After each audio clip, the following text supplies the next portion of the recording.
man, 90%, if not 99% of the comment section, we should just bin. Me want my dad. Me want my dad.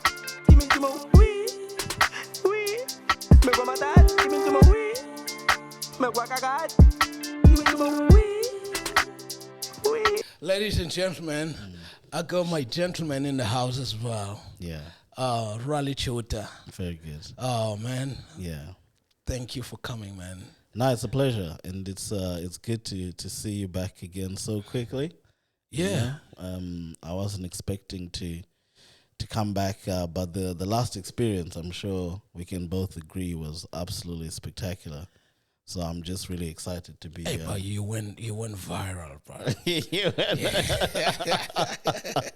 Hey, you went viral, man. Everybody is like keen, man. He's like, who is this guy? Yeah, you know what? Let me tell you something, Cedric. When I came, obviously in the first instance, you don't know what's going to happen. Yeah. You're just hoping it goes well. Yeah. You hope you arrive on time. You know?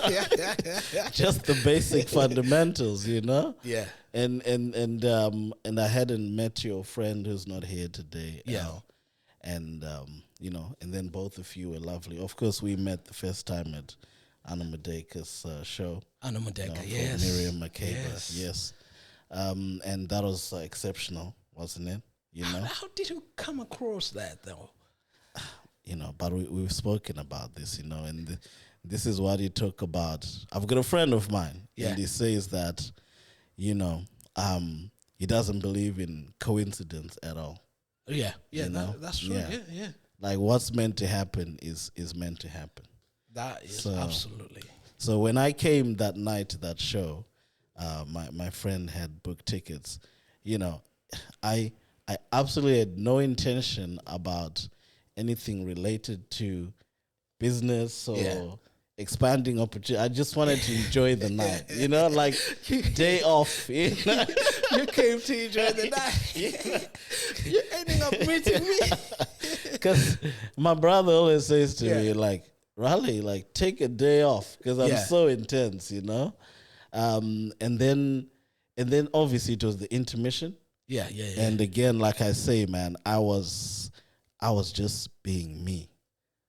I didn't, not that I'm not friendly, but I wasn't even looking to say hi to anyone or anything like that. It's just that the thing that the way we met is like you were going downstairs, and I was going downstairs to go and get a drink as well. Yeah, I was just standing there. Yeah. And then by the time I asked the other people, so for me to get out from the seats, and I look up, you were there. Yeah. And then I just say hello. Yeah, and that's the miracle of it, because I saw you and I'm like, I think this guy wants to talk to me. And I'm thinking, I was like, okay, look, man, be nice. And then obviously we start talking, but then it was almost like magic. Like, I mean it honestly. As soon as we held hands, I just felt like, I'll call it like an electricity. You gave me a good handshake. It's a good handshake. Like man. Trump. You know them handshake that when people, they give you a handshake and then you can feel the hand is so weak. Yeah, I see. Is it true when they say that someone, you would know them by your handshake? Oh, absolutely. I mean, we communicate as human beings on so many levels, isn't it? So even something as simple as a handshake and how you do it, you can communicate aggression. Yeah. You can communicate just, solidarity. You can communicate, like you're saying, weakness, fear and all of that, nervousness, or even like, as you understand. I think your father taught you well. I think your father taught you well.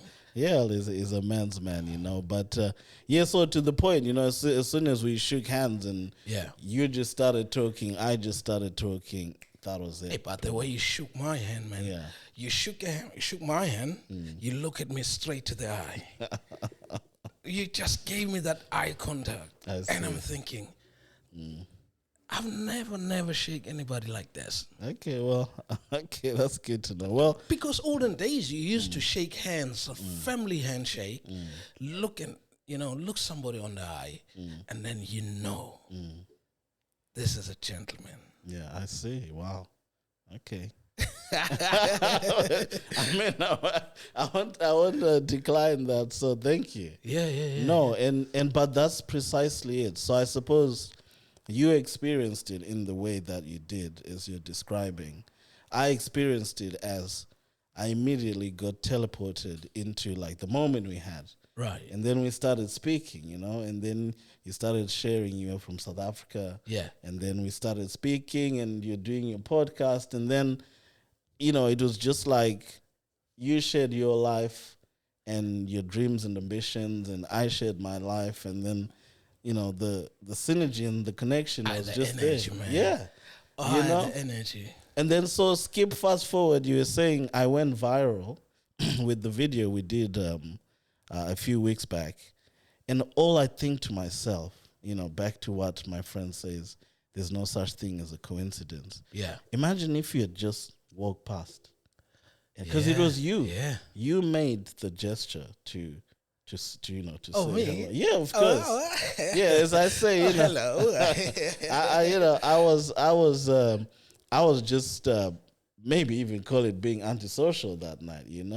I was just focusing on the show and the person I was with. But you weren't there, just you wanted to relax. Yeah, You know? precisely. But just the thought that had you just walked past and we never spoke, because for me, it was such a momentous moment. Yeah. Even in the creation of my identity, in the creation of whatever I do for the rest of my life. Yeah. I feel the podcast we had a few weeks back really made me. Yeah. Because I got present to myself. Yeah. Like I said to you guys, it was a coming out. And I'd never even seen myself like that. But man, you're just a pure natural guy. Yeah, everything that you just did, man, on that day when we had them. That I will never ever forget that day. Yeah. It was a good day for me. Well experienced. I've learned a lot. But you were just simple. Yeah. Well, indeed, and that's what I was saying is that you gave me, or us meeting created that. Yeah. And so it's one of those things, when people say, if you look away when someone's taking a penalty, if I had been looking, would they have missed or would they have scored? You know what I mean? Yeah. One of those, I guess, what can you call it?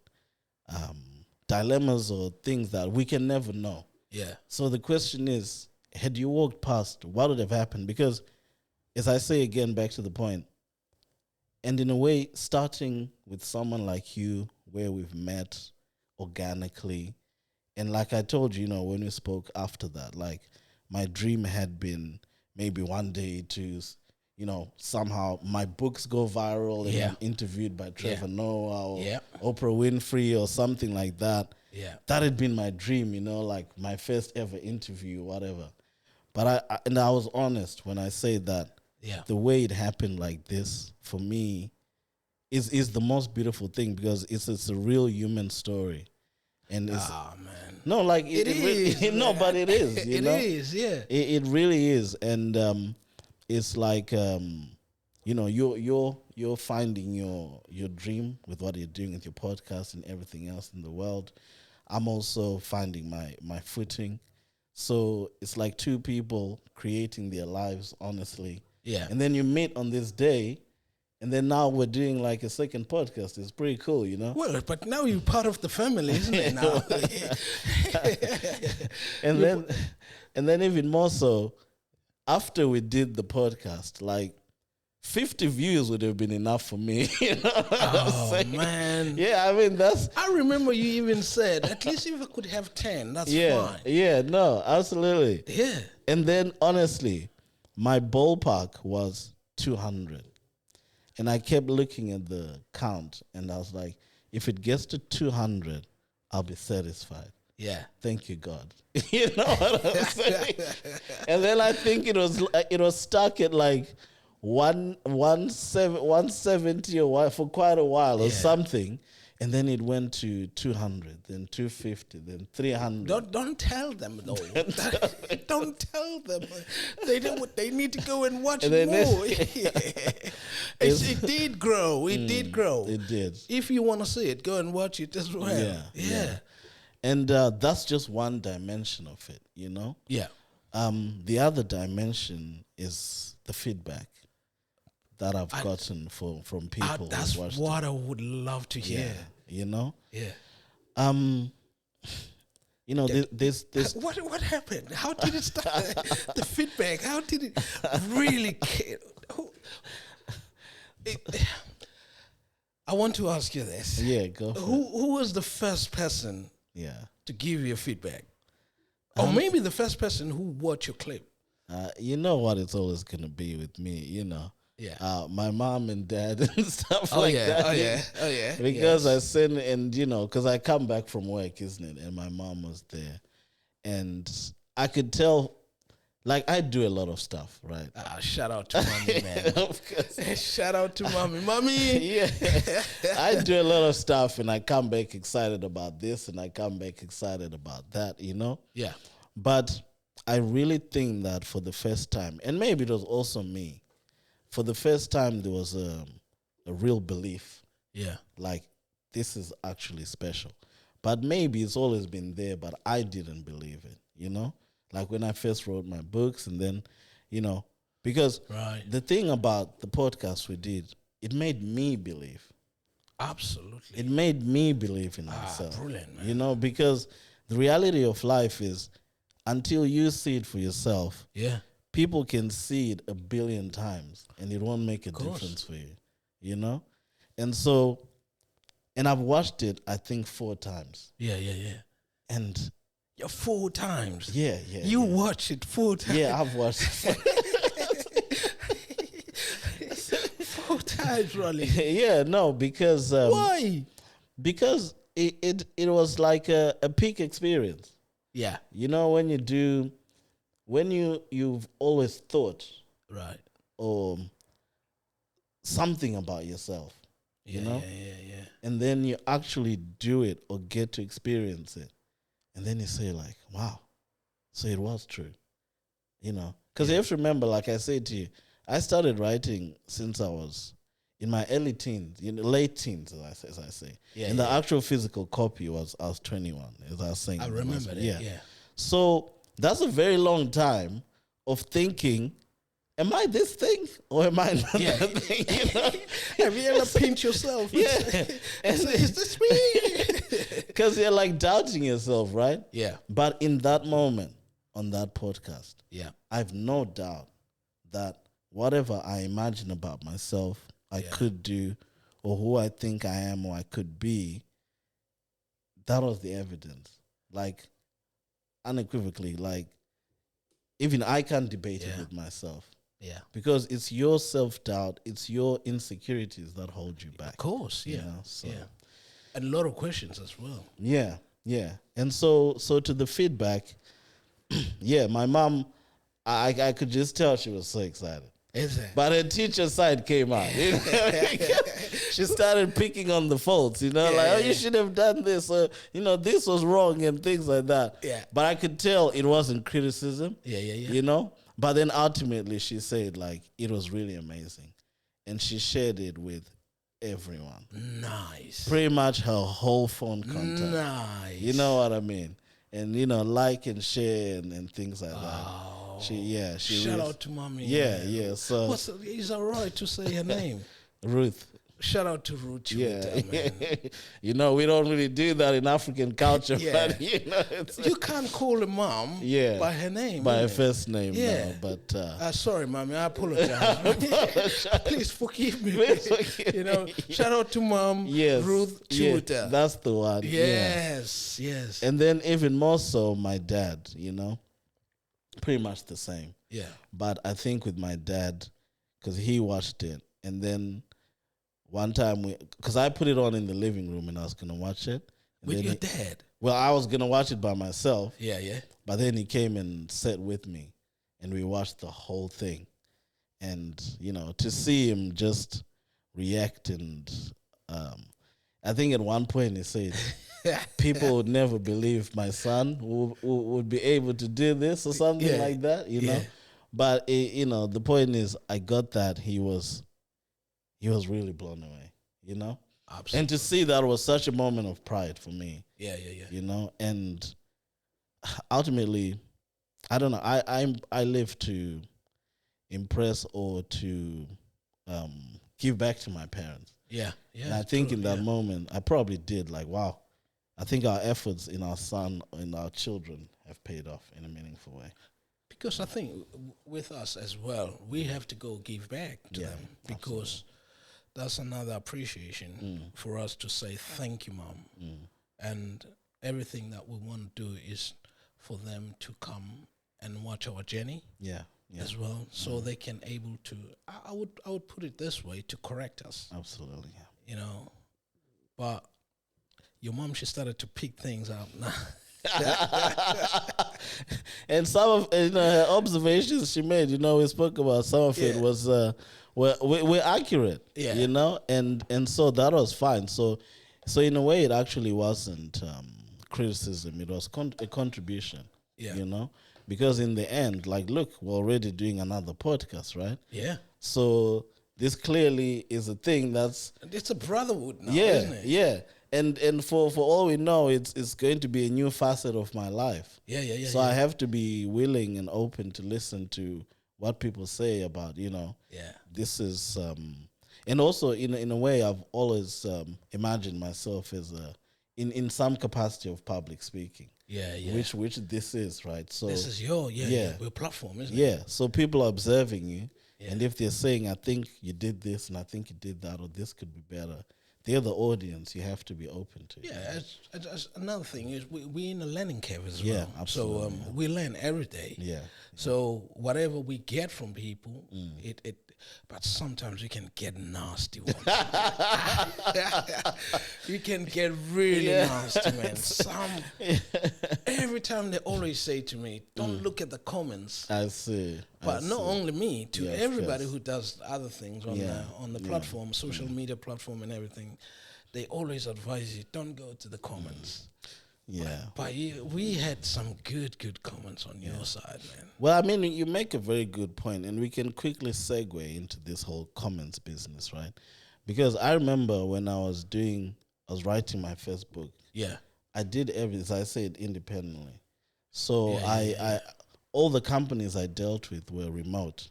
Really? Yeah. So all you have is the reviews and stuff you have on the internet. Right. So I went on the internet, obviously, when I'd found this company just to find out who they were, read reviews, and there was so much negative stuff. Yeah. So I called them and I said, "Hey, listen, guys, I've read so many negative comments." Yeah. And then the gentleman, he could very rightly say, "Listen, unfortunately, this is the world we live in, because you're only going to necessarily on the internet get the feedback from people who are disgruntled. And type in anything, any organization, whether it's good or bad. You're going to find negative comments. And the reality of it is, when I interacted with them, they delivered on every single thing on time. Okay. And specifically. So really, what there is to do in life is to distinguish for yourself. Right. And man, 90%, if not 99% of the comment section, we should just bin. And it really surprises me that as a society, we have gravitated towards honoring the opinions of people in comment section. Yeah. Even when they're reporting the news, they'll say, but one person on Instagram said, like, what do we care about what that one person said? That's they're right, not representative. But only there's one person who will kill, the old saying was, in a potato bag, you'll find one potato bag, one potato that will rotten. Absolutely. One bad apple spoils the bunch, or whatever they say, you know. And the reality of it is, even if you look at normal life, Cedric, how many people behave to you like how the comment section represents society? No one. Rarely do you get anyone who acts like how the comment section looks. So the comment section is a completely misrepresentative reality of what society looks like. And also in the comment section, there's no accountability. That's so people can just say what they want. But that's a shame. But where is something should change. Because think about this, Raleigh. Think about this. How many people have killed themselves? Well, with all these negative comments and the pressure they get. Well, I think, in a free country like this, at least a country that espouses freedom, you're always going to come across the idea of freedom of speech, you know. So you can't necessarily take someone's right to be rude. But this is a wrong freedom of speech, though. Well, freedom is freedom. You know, is someone allowed to swear? You know, that's their right. It's not nice, but you know, what should we do? Throw them in prison? No, but this is a kind of like wrong freedom of speech, because think about it. How many families have suffered when people have committed suicide? Yeah, but that's again the thing is life, isn't it? Everything comes at a cost. Freedom comes at a cost. And also the lack of freedom comes at a cost. So if you live in a society where you're not allowed to say what you want, you pay the cost of not being allowed to say what you want. And that'll be a form of oppression in itself. But then in a country where you are allowed to say what you want, you'll suffer the penalty of people saying what they want. This is mad crazy, because we can't even choose. But the worst part of it is we can't even. I remember the olden days. You used to walk in the road or in the street and you see a lovely girl. Oops. You see a lovely girl. And you would say, "You look good." You know? And then they will say, "Thank you." You compliment. But can you do it today? It's so interesting, because I was actually speaking to someone about that this morning, and it's we're living at a very, I call it, I would say it's a very intersectional point in society and time and reality and all of these sort of things, you know. Okay. Because we so many things are converging at the same time. Rights movements.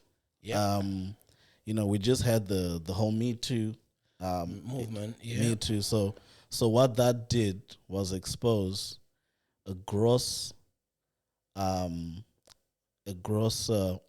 of power. In industries and things like that. And so because of that, there is a correction. Right? Okay.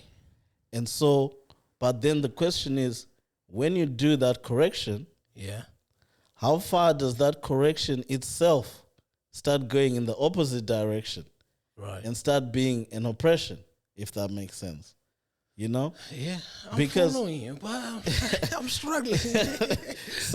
So what I'm saying, right, is if someone has been abusing you, you know? Okay. And you say, let's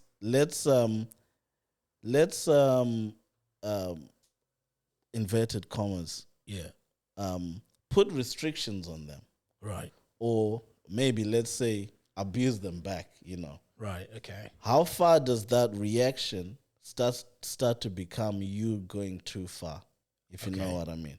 And that's what you're pointing to now, that if a guy says, "Oh, I find you attractive," that could be classed as sexual harassment in some instances, you know? But then that's just a guy saying, "I find you attractive," you know? But that's correcting a time when maybe women might have felt they had no power in those situations. Right. You know what I mean? Okay. And so it's like history, the present, so many social movements. Yeah. People who felt they were disempowered, everything just coming together at the same time. Then people, they miss their life partners for the rest of their lives. It's because people don't speak no more. So by passing you because I'm afraid of all these things, maybe that was your partner. Yeah, it's true. But then also we also have to be careful because as much as that's a reality to an extent, it's not a representative reality. Right, okay. It's not all of what's happening in the world. Yeah. I would go as far as to suggest that most of the world is still quite normal. Okay. But I wonder where. and then we also have to remember that we live in a time where the media thrives on sensationalism. Yeah. So they exaggerate everything, you know, as a way to get our attention. And so problems are magnified. But in the general span of, of society and things like that. Yeah. Most people are just living normal lives, Yeah. Does that make sense? That's what I think. It's kind of for me. Yeah. But I feel people are living normal life behind internet. Yeah. They want to express themselves on the screens. But when they come to reality, they don't want to interact. I mean, I don't know. Like, I'm not a sociologist, so I wouldn't have the data to prove that. We need to bring a source. No, because I think there are some things you can say as general points. Yeah. Just like we all live in society, so we can observe. But then there are some things you might need to qualify with data so that you're not necessarily just making a point without evidence. So sure. So I can't necessarily comment on that in specifically, and I also, especially now that I'm starting to speak in public, one thing that I'll be very careful about is. But people like you, man. People like you, Raleigh. I tell you, people like you, man. I say thank you. With well, hopefully everything. more people like me. Just Oh man, people really, really like you. Yeah, man. Well, let's keep the likes going up. You are very well spoken. Thank you. And I wouldn't say soft. You're very calm. You understand another person. You listen. Yeah. You got all the the criteria. Yeah. Well, it's really important. It's important to get each other. Like it really is. Not just interpersonally for human to human relationships, but for the whole world. Yeah. Literally on a governmental level and all of these things, we have to get each other. Even Edmund likes you, man. Oh, thanks, Edmund. Edmund really like you, man. He said, good stuff. Raleigh's coming. I said, yeah. Yeah. I said, Edmund is here. Do they know who Edmund is? They don't know him. Yeah. Edmund, he's the man behind the scenes. No one knows him. They know the name. Yeah. Who is Edmund? But they don't know him. Yeah. And he said, Raleigh's coming. I said, yeah, it's a brilliant, cool. Yeah. And I look at him. I said, now you are you friends now or anything? Well, I mean, we're going for a pint after, right? Yeah, man. I just wanted to say before we carry on that, as this is becoming a developing thing, one thing I'm very conscious of is that whatever I say, is something that is based as close as possible to facts. Yeah. Or at least facts as much as we can gather. Yeah. And is not going to cause misrepresentation. Yeah. And cause things to be misconstrued in a direction that I wouldn't want, or suggest things that I don't want, because there's so many platforms now. That is true. And you don't want to say things. For me, you want to be entertaining, you want to be good, you want to be engaging, you want to discuss issues, but you also want to do it in a way, for me, that's responsible. And so that means being as fair and as grounded as possible. That is correct. And so I just think it's really important to say You're such a charmer, though, isn't it? You're such a smooth talker. I don't know. I just move my lips and stuff comes out. I think I do agree with you. Yeah. On what you just said now. I really 100% agree with you. In anything that you do, at least spend time to search, get the facts, and try to do a little bit of know the background. And I mean, like, look, we all know controversy sells, right? And saying something a little bit outrageous is what's going to get people interested. But I think you can still be as entertaining, but also grounded and informative, and not necessarily willfully misleading people. Correct. Yeah. That's at least that's my commitment. Yeah. And my intention, because I don't know. It's for me. It's about. I agree with you. Yeah, man. it's about workability. It's about a society that works. It's about a world that works. And you can get rich. We all want to make money, but we don't want to do it in the wrong way. No, no, don't want to do that. Yeah, so that's my point of view anyway. So yeah. No, that's. I think 200% I agree with you. And you don't cut corners. No, they say. So want to do it legit. When it comes, it comes. Do what you enjoy. Yeah. And but the fact that we learn a lot. Yeah. With just to interact with different people. Yeah. And it's beautiful that you say that, because that's exactly what they say. It's the journey. Yeah. Because most people think that it's the money that you get. You can go and rob a bank. No, I don't get money though. No. So this is the point I'm making, right? So I'm saying the riches, the real riches, are in the journey. Like when you say don't cut corners, do it right, etc. Yeah. Because when you're lying down and you're about to die, what you will have is actually what you did and accomplished. Right. You know what I mean? That's what's going to be that real quality about your life, your legacy. Yeah. You can have millions or billions in the bank, but what's your legacy?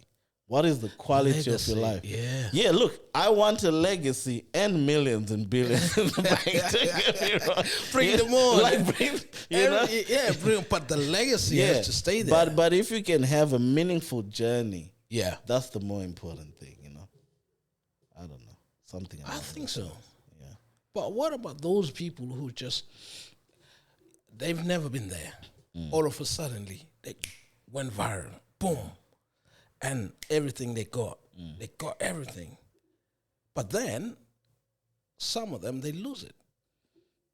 Well, that's the thing, because there's also, I think there was a statistic, something about, I think it was really something about, people can check for themselves, but a very high percentage of people who win the lottery, for example, they lose it in the 3, 4, 5 years and stuff like that. No. Yeah, no, really. No. Even Raleigh. Something like the Euro Millions. Remember, look, popularly. No, Raleigh. How much are we talking about then? Okay, think about that guy who was quite famous for it, actually. He won like 80 million on the Euro Millions. 80 million euro? Yeah, pounds or whatever. Pounds. In any case, it was a large amount of money. No, man. He lost it all. How do you lose 80 million?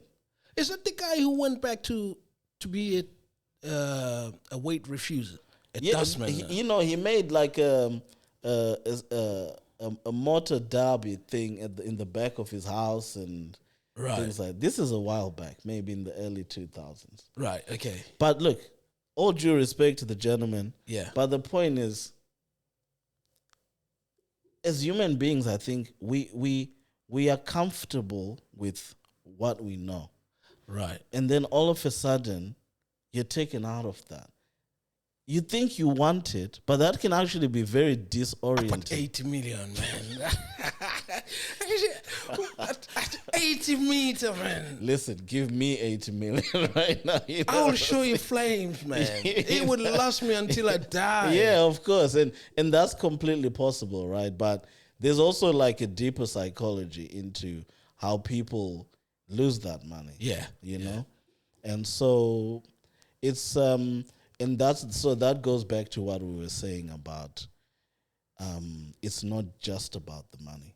Yeah. It's also about you yourself, what that money means to you. And I even remember Mike Tyson saying something like Mike Tyson. yeah. He said like he was so happy when he lost his wealth because people left him alone. I remember that. He was like, because everyone just was coming to me and they wanted something from me. I remember that. So when I lost it all, people just left me alone. I think Jamie Foxx he was the one who put that question on Mike Tyson and say, Mike Tyson, I see. How do you feel by losing everything? And then, which is Jamie Foxx. Yeah. I remember he was on Alan's show. Okay. Explaining why Mike Tyson saying he was happy. Said, I'm happy. Yeah. Losing all that. I think he was around about, I'm not sure, $400 and something $1,000, million. Mike Tyson's a lot of money, man. And you have to remember, Mike Tyson made his money in the 80s and 90s. Yeah. And this guy's making like $50 million a fight. So in today's money, I don't even know what that is. That's crazy. Triple money. That would triple that. You know, that was Kid Dynamite, man. You know, Mike Tyson was the man. Look, Mike Tyson is still just as famous today as he was back then. That's how big Mike Tyson was, right? But as you can see, like, if things are not all in places they should be, that becomes a burden. And so in a way, that's why, you know, all of those people we were saying about the lottery, when they win it, they lose it, because it can become a burden. Because money weighs a lot, man. You know what I mean? And if you don't, you know, if you don't know how to manage it and how to be with it, it can weigh a ton, man. You know? Let's look at like people like me, right? Look like us who kind of like work every day. Yeah, there's some people who work from paycheck to paycheck. Yeah. Every week or every month, they haven't got nothing. Yes, sir. And you ask them, you ask yourself, how would you earn so much in a month or in a week? And then you come back and say, I ain't got nothing. What is wrong then? I don't know. You know, it's first of all, it's like, is it people maybe want to do things that they don't even have to do it? For me, the first answer is, well, part of my brain is saying, well, nothing's wrong. Yeah. You know, if someone's living their life and they're enjoying themselves, and but don't come to me and say and ask me for some money. Don't ask me money then. You've earned £4,000 a week. Yeah. And then you come back to me and say, can you borrow me money? I just need for transport. I ain't got petrol. Well, you spent your 4,000 on stuff, you know. What's that? We gotta make Jeff Bezos rich, and you know we gotta. No, I'm joking. I don't know. Look, I don't know, man. Life's complicated. But I think people do things that they don't even have to do them. Why would you buy things that you don't need them? Materialism, YOLO. What is YOLO now? You only live once. YOLO. Yeah. That's the first time I heard about that one. And did you hear about that? YOLO. How did you guys miss the YOLO movement? YOLO. Yeah. only you live once. You only live once. I've never heard about that. There was music and everything about that. A YOLO. Jesus Christ, I'm living in the past. You're living in another dimension. It was all over the world. That's wrong, though. Yeah, no, I don't, man. I can explain it, man. Yeah, please do. There's someone out there who don't get it the way I don't. Okay, if you want to be serious about it, money management is a real thing. Yeah. Okay, so it's really strange that we live in a capitalist system where essentially money and economics are what runs society. Yeah. But we're not really taught how to manage money at school or anything like that. As children, and so that's one point. That's the problem. So then there's point number 2 where you can educate yourself, right? And that's why I was saying to you again, I believe in self-help material. Yeah. So one of the most important books that I read at the beginning of my journey, my entrepreneurial journey, if you wish, was Robert Kiyosaki. You know, if you go into that area of things. Kiyosaki is he Japanese or he's Japanese American, I think. But in any case, he's American, and they so there's cash flow quadrant. Yeah. And what it's most famous on that's that guy who's got that he's old but he's cute. He's cute. I don't know. So but if you think he's cute, then good for you, buddy. For his age,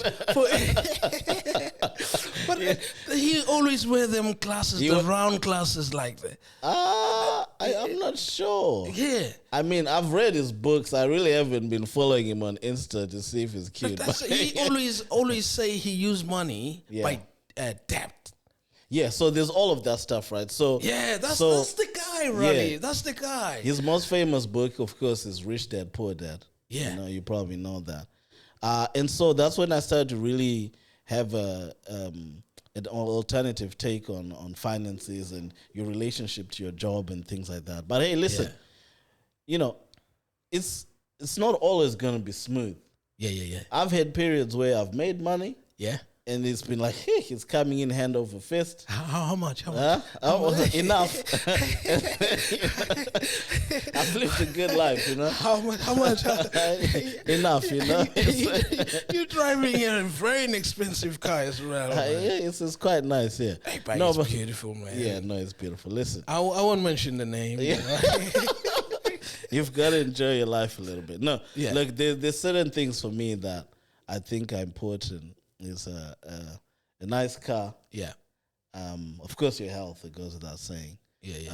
A nice house and a good woman. That's pretty much that. Oh yes, please. Yeah, those are the ingredients, And then this guy, you call that ingredients? Well, to a happy life for me, for sure. I'm not really I don't care about necessarily. Or to like nice clothes or Gucci, Prada, that doesn't do it for me. Yeah, same. And I'm not saying it's wrong. Yeah, I'm just saying that's not my pursuit. That's not you, is it? Yeah. But I'm just saying fundamentally, if people see my car, they might think like, why do you need a car that nice? That's just for me. Yeah. Is like, okay, for me, this just feels to spoil myself. Oh yes, please. Yeah. Like this, I'll take. Yeah.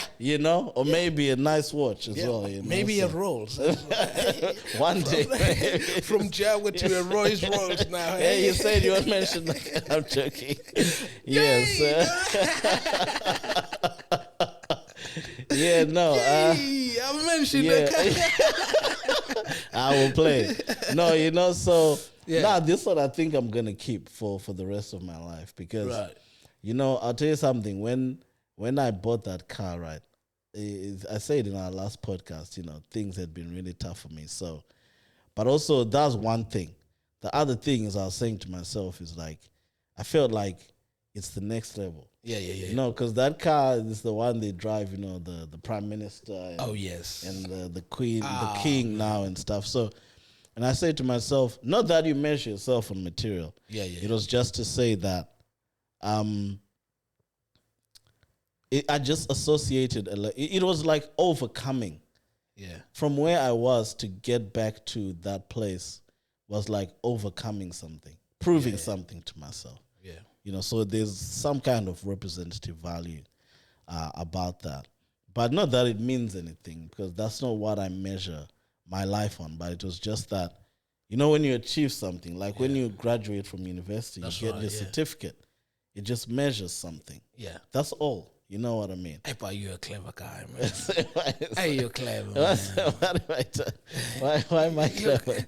No, it's just the way you do things. It's like you got, you know, everything you I don't know, man. Yeah, but this is too clever for me, man. That's what I'm gonna say. Thank you. You're a good man as well, sir.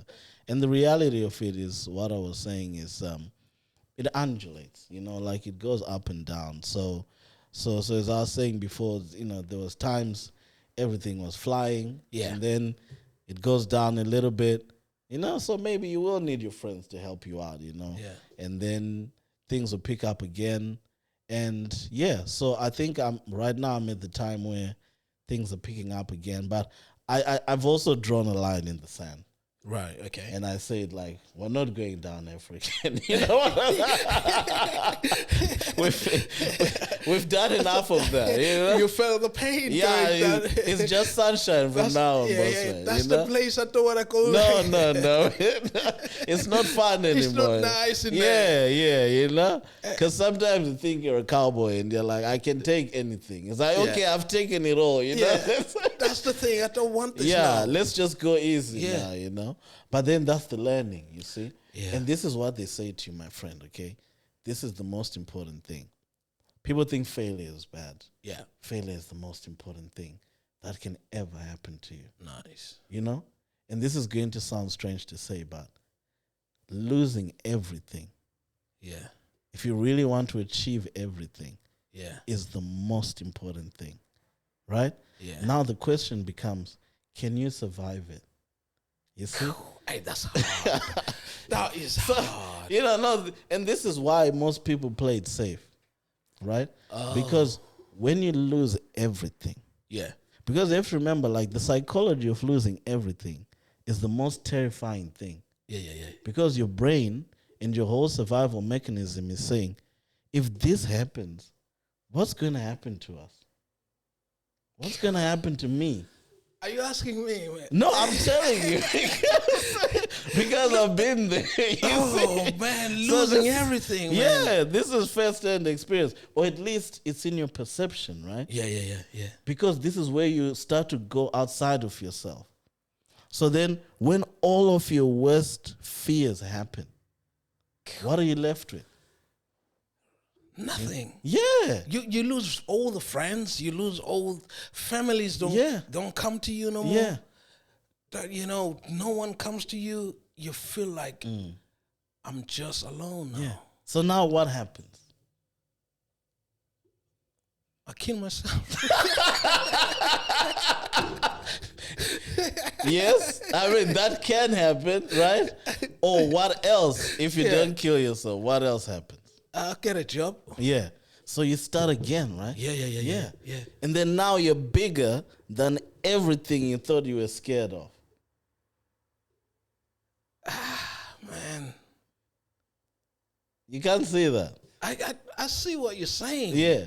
You see, the reason I would assert that you can't see that is because it's never happened to you necessarily. I don't know your life, absolutely. I've lost everything. Okay, because I've lost everything. So then you should be able to relate to what I'm saying, because if you lose everything, right, and you find the power, and you overcome what you said, killing yourself, which is obviously the first option. Oh, you know? I hate that option. I was literally reading about this guy in Zimbabwe. Yeah. He was a bus operator. Right. And he was struggling with debts or something for his company. Okay. And then he went through a court case. And he was trying to reclaim money that was owed. Literally this week. Right, okay. He lost the case in court and couldn't recover his money. Right. He shot himself. Yeah. You see the point? Yeah. And this is what you're saying, right? But let's say... But that's pressure, though, as well. Indeed. So let's say that somehow... Yeah. Somehow, he manages to contain it. Okay. Right? Yeah. 2, 3, 4, 5 months, of intense pain and suffering. Yeah. Right? And then he has the spark. A new Bounce back. fire is lit. He could have had the biggest fleet of buses in the any new. You see what I'm saying? I hear you. And this is what I'm saying about overcoming. You know, literally Oprah Winfrey the other time I heard her saying, yeah, she's now so conditioned to every time she has troubles in her life, yeah, that she just knows she has to ride the downward cycle. Hey, and then it's going to come up again. But she's got more troubles now, isn't it? Well, that's the point.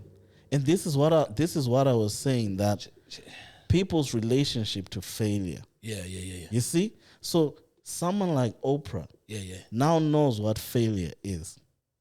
It's an opportunity to learn. So there's no more failure. But she's got money though. It's not the point. She's got million. She's a billionaire, isn't she? Yeah, absolutely. Yeah, but it's about mindset. Yeah. You know, there are many people with money that will still kill themselves, that will still get overwhelmed with life. She can just pass everything, and then I'll go to Ibiza and just buy the whatever, My brother, island. You can be in Ibiza, sitting in the biggest mansion in the universe, and be as depressed as anything. You can't run away from what's happening inside.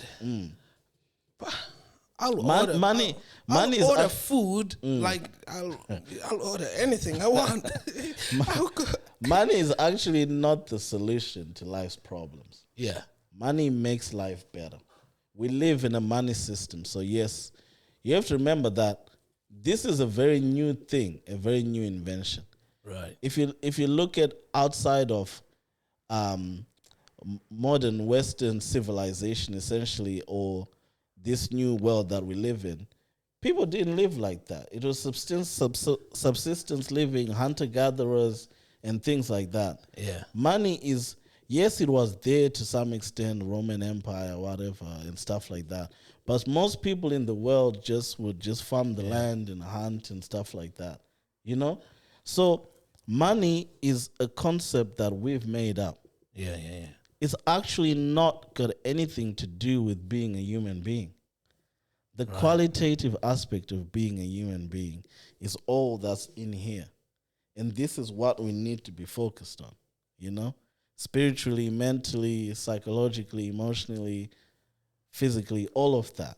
You came here to make me emotional.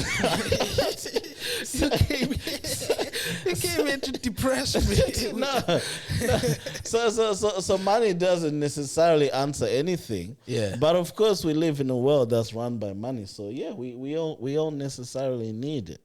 And that's why if you don't have it, you're gonna struggle. But if I had money, man, I wouldn't be depressed, man. I wouldn't. No, for sure. I wouldn't. Sure. My friend would be Elon Musk. I mean, sure. I mean, You know, I can't say you're wrong. imagine I said, Jay Bezos, your friend. You know. What if he didn't want to be your friend? Nothing. What did he can't. I got money, he got money. We're matching together. He can't be. I don't know if that's how it works. Like, hey, buddy, I've got money, you've got money. Let's be friends. Yeah. We got something in common. Let's go. Let's go. We're friends now.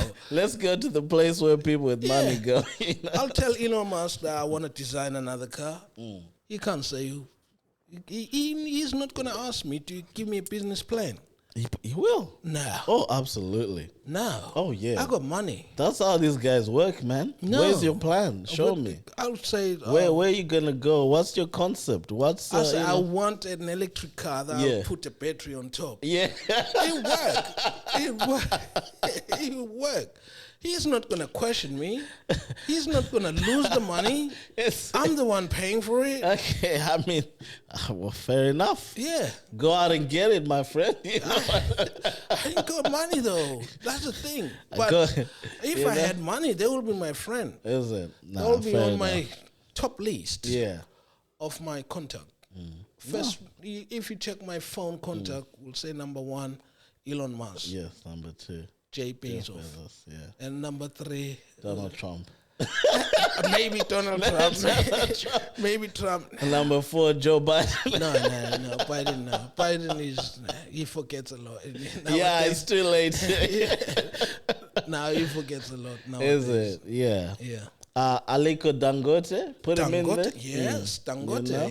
It's from Kenya, isn't he? Nah, Nigeria. Yeah. Dangote, that's the cement guy, isn't he? Yeah, he's got a lot of business interests, yeah. I think Dangote. oil and gas as well and things like that. Yeah. Strive Masiwa, one of ours. Oh, who's that? He's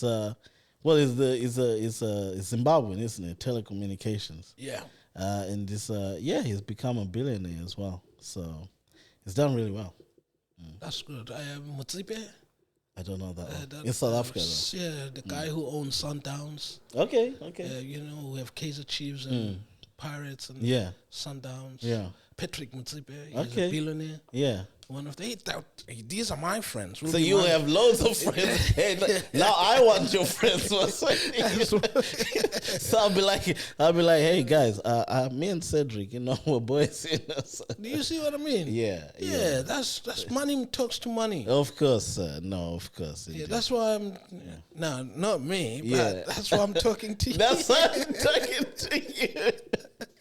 Hey, listen, we're on our way, my friend. You know, when the plane is like this, you know, it's taken off. I'm still loving your clip, man. The one we did though. It started from here, Raleigh, and it went. Yeah, it went. It shoot, man. Well, you know, this is the thing I'm telling you, my friend. When I say I watched it 4 times, it's what can I say, man? Obviously, I don't want it to be the greatest thing I've ever done in my life. Yeah. Because, you know, I want to achieve more. Right. But it probably always will be. You know, seriously, because no, I mean it. Let me tell you why. Yeah.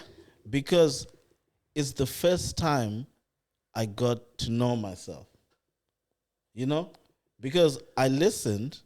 And I watched it back. And serious though. No, indeed. And listen, here's the thing, right? So what I was saying to you, I told you about the feedback from my dad. Yeah. The feedback from my mom. Yeah.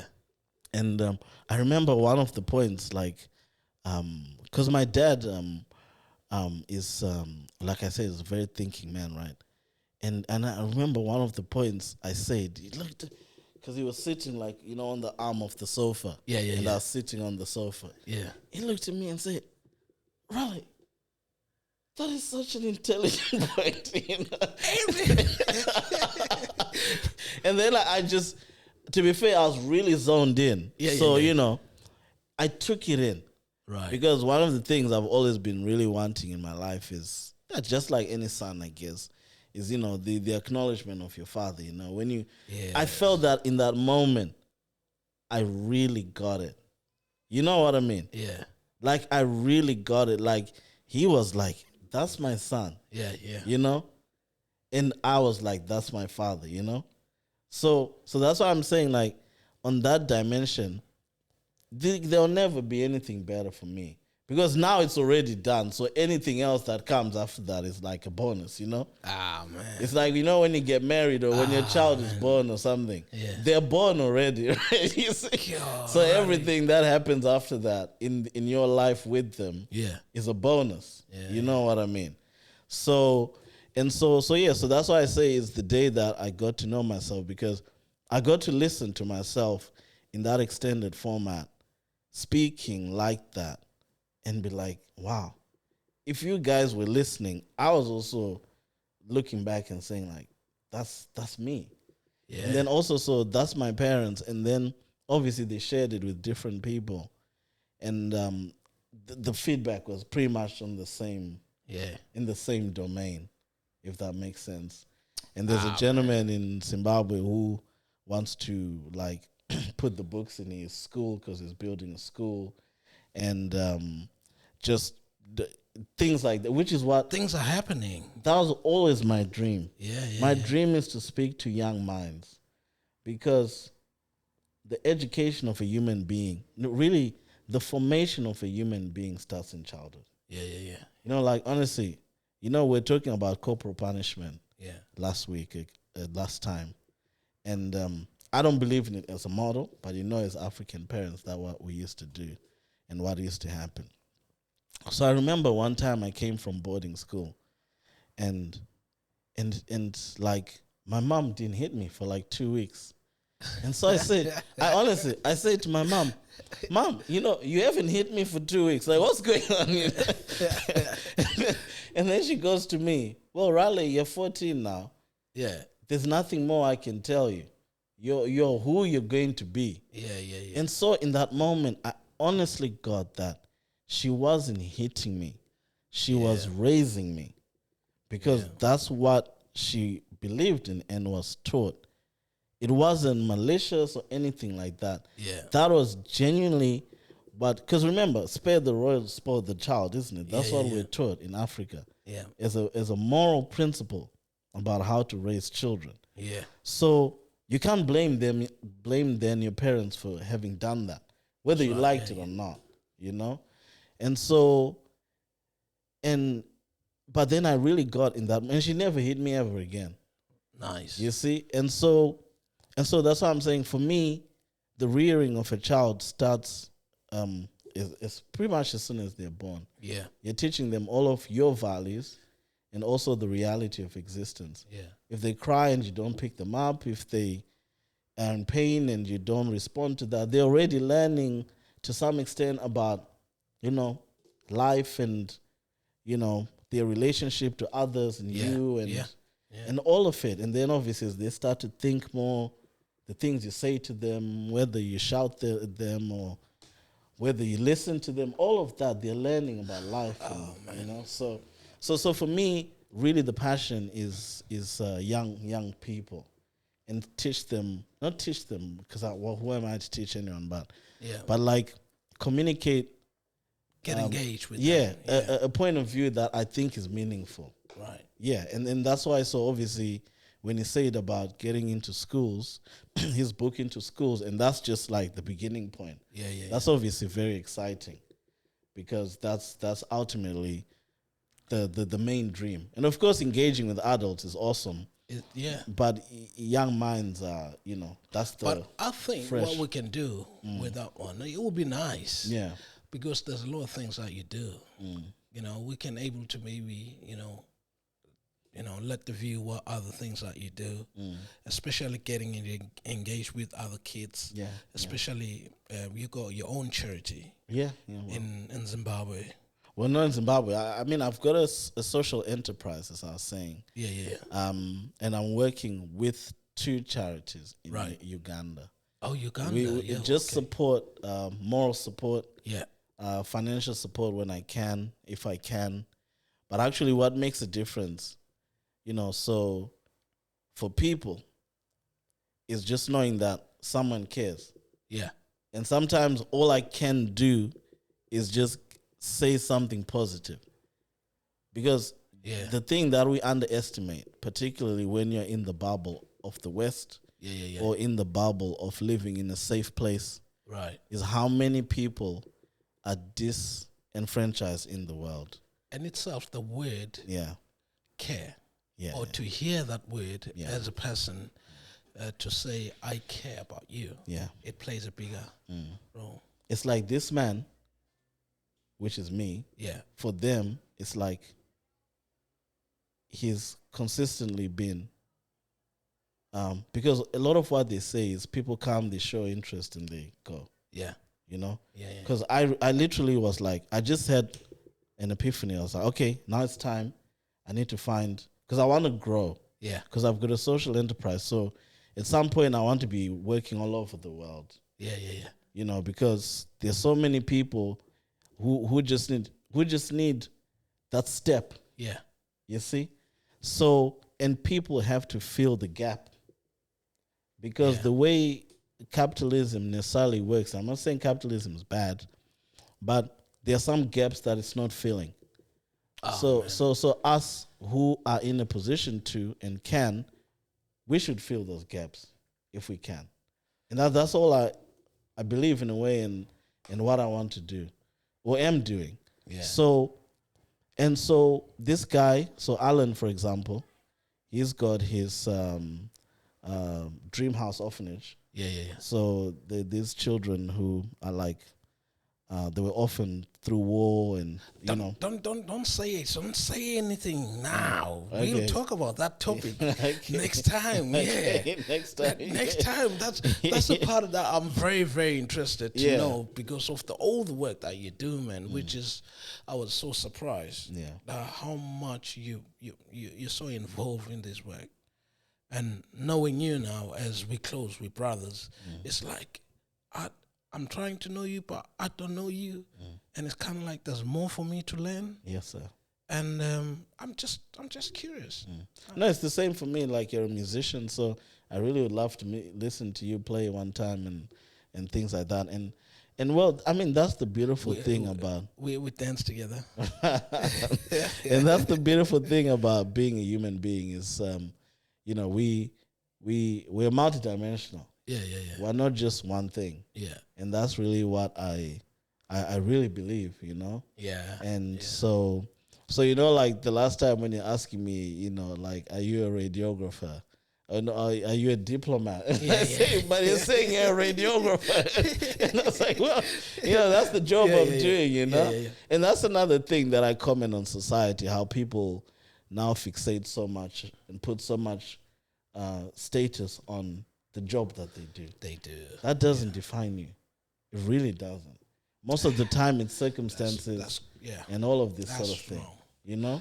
But and then, and also, most importantly, it's got no value about you as a human being. Of course. But anyway, so there's so many things that we can able to talk about. But I just wanted to say before we close. Yes, sir. Do you care about me? Of course. Please tell me, please. I care about you, man. You're a good man, and like, look, if it wasn't for you, this wouldn't be happening, as I say. And I was saying, like, I really, because you were saying, you started off the show by saying you're struggling and things like that. Struggle is good, it makes you stronger. But the most important thing to say is this, and I told you, and I said, like, you were admiring what I've accomplished in my life, or what you think I've accomplished in my life. And I honestly am admiring what you're accomplishing in your life, because this is not only a professional staging, a professional setting. You've got excellent graphics. Everything is to a very good and high professional standard all round. Your product, even the finished product on the internet, is very good. So you're someone who's representing themselves very well. Right. You see what I mean? And so when I was saying that, I meant it genuinely. Yeah. Because it's a reflection of you and, your commitment to your standards and things like that. And ultimately, if you stay, beating on the drum, as it were, you will get to where you want to get But to. then, let's put it this way. Yeah. I have a partner. Right. As well. Yeah. So the partner that I work with, as a business partner, we try to make things happen. Yeah. I don't want to forget him. Yeah. In a way that it's not only one mindset. Okay, I get what you mean. Yeah. And look, I've always say to people, I said, sometimes in even things that you cannot do, be able to work with other people, because they only bring things that you can able to work with. So Edma is great partner of mine. Yeah, that's one thing I've picked up very quickly about you, and you've said it a lot of times, and I said, like, wow, this is so incredible, because I told you that I'm on this training program, team management and leadership program. Yeah, they're literally teaching us the ethics and values that you have naturally, which is team building. Right. Which is valuing the importance of other people as a contribution to you. Right. Right? And getting yourself out of the way, right? Yeah. In the name of building teams and teamwork that working effectively. Yeah. And also being a transformational leader who empowers people around them. And that's such that not just you win, but everyone wins. Everybody wins. And which is stuff you just say to me, like that's what you want to do necessarily in the way you want to set up your business relationships, your business contracts.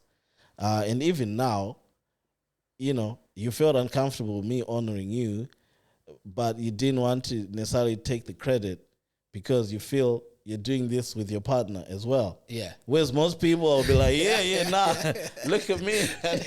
He wants to come to this. Yeah, he needs to show his face as well. But then, you know what? For you for coming again today, man. You know, just to have a brotherhood conversation, and for me, it's I'm learning everything. I learned whatever you say. It's a great journey. Yeah. And I hope I can keep you. Yeah. As my brother. Yeah. You know. Well, look, this goes back to what I was saying at the beginning that if we hadn't, like my friend says, because he's a Muslim man. Yeah. So he says there's a saying in the Quran that Allah has written everything to the last blade of grass. Right. Right? Yeah. Whether you're religious or not is not the point. Yeah. I think even as a poetic expression, that is so incredibly beautiful. Yeah. To think that the fate and destiny and the occurrence, random or not, of every eventuality in reality, across the spectrum is factored for, is an amazing thought in itself. And then obviously us meeting becomes a beautiful thing because, as I say, everything that we've spoken about today, everything that I've said about what we spoke about last time and what it means to me, none of that would have happened if you had just walked past, gone to the toilet, come back. That's it. That's literally it. The moment is gone. Yeah, I go home. I never meet you again. Job done. You see man. Yeah, I agree with you, man. So, is it fate? Is it coincidence? Who knows? All I know is it's beautiful. And ultimately, God gives us these chances and you take them. And I firmly believe that when people say, I've never had an opportunity, etc., it's not true. You saw how I was like, man. Man, we need to close the show. I know. Man. Let me just finish. As soon as we had the connection, this guy, you're charming me, isn't it? Right? Okay. I just finished. As soon as we had the connection, how quickly did I want to get that podcast done? I was like, because you were like, man, I live in Ipswich, and it's quite far away, and I was like, dude, Ipswich is like 10 minutes from me, etc. But that's because I live by. But I was so shocked, man. You wanted to just meet you on Saturday. You wanted to come on Sunday. That's me, man. Because nothing is too fast for me. Yeah. And like I'm living like time's running out. Yeah. And that's just the way it is. And also everything is an opportunity. So as soon as it smells like an opportunity, I'm checking it out. I like that. Yeah. Man. Everything smells like an opportunity. That's it, man. Anyway, ladies and gentlemen, please don't forget to subscribe. That's it. You're part of the family now. You should say those things now. Okay. Like, share, and subscribe, people. We're at TheMic. I'm with Raleigh Chiwuta. He's a part of the family now. Yes. You'll see more of this. Yes. And please check his books as well. Yes. And check his Instagram. Check your Facebook. If you ask the number, I'll give it to you. No, thank you. Anyway, ladies and gentlemen, thank you very much. Cheers. Raleigh, it's been great. Nah, absolutely, man. Brilliant. Thank you, bro. Awesome.